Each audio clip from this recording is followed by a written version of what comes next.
یہ ننھا سا بچہ جو بادشاہ کے سامنے کھڑا ہے، جو کہ بمشکل ایک انگوٹھے کے برابر ہے، دراصل دیووں کی سلطنت کا شہزادہ ہے۔ اس کے والد نے اکیلے پورے دیووں کی فوج کو تباہ کیا تھا اور اس سلطنت کی بنیاد رکھی تھی، مگر اب بوڑھا بادشاہ مرنے کے قریب ہے اور اس کے دل و دماغ پر صرف ایک فکر ہے، اس کا بیٹا۔ بات یہ ہے کہ جب یہ بچہ پیدا بھی نہیں ہوا تھا تب ہی سلطنت خانہ جنگی کا شکار ہو چکی تھی۔ اپنے دشمنوں کو شکست دینے کے لیے بادشاہ نے دیووں سے سودا کر لیا اور بدلے میں اپنے آنے والے بچے کو ان کے حوالے کرنے کا وعدہ کیا۔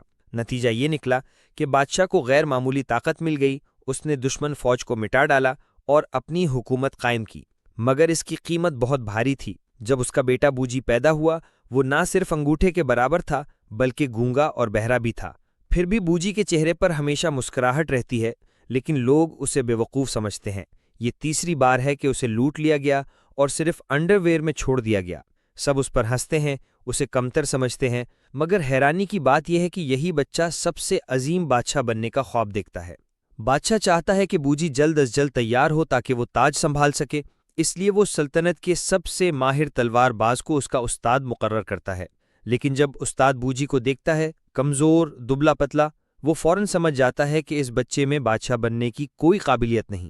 غصے میں آ کر وہ پاس کی لکڑی کی کھمبی توڑ دیتا ہے۔ تبھی بوجی کا چھوٹا بھائی آ جاتا ہے، جو کہ سب کے سامنے اپنے بڑے بھائی کو شرمندہ کرنا چاہتا ہے۔ استاد فوراً نوٹ کرتا ہے کہ چھوٹے بھائی میں فطری صلاحیت ہے، اب وہ اسی کو تربیت دینا چاہتا ہے۔ بوجی یہ جان لیتا ہے کہ استاد اس کے بھائی کو ترجیح دے رہا ہے اور وہ چپ نہیں بیٹھتا۔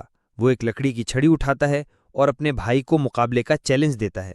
جب سب کو اس مقابلے کی خبر لگتی ہے تو ہر کوئی بوجی پر ہنسنے لگتا ہے، سب کو لگتا ہے وہ ہار جائے گا۔ مقابلہ شروع ہوتا ہے اور چھوٹا بھائی پہلا وار کرتا ہے، مگر بوجی آسانی سے بچ جاتا ہے۔ مجمع حیران رہ جاتا ہے۔ چھوٹا بھائی ہار ماننے والا نہیں، وہ مسلسل حملے کرتا ہے، مگر بوجی ہر وار کو چالاکی سے بچا لیتا ہے۔ آخر کار بوجی ایک زوردار وار اپنے بھائی کے سر پہ کرتا ہے۔ سب اندازوں کے خلاف بوجی جیت جاتا ہے اور ثابت کرتا ہے کہ وہ ناکارہ نہیں جو سب اسے سمجھتے تھے۔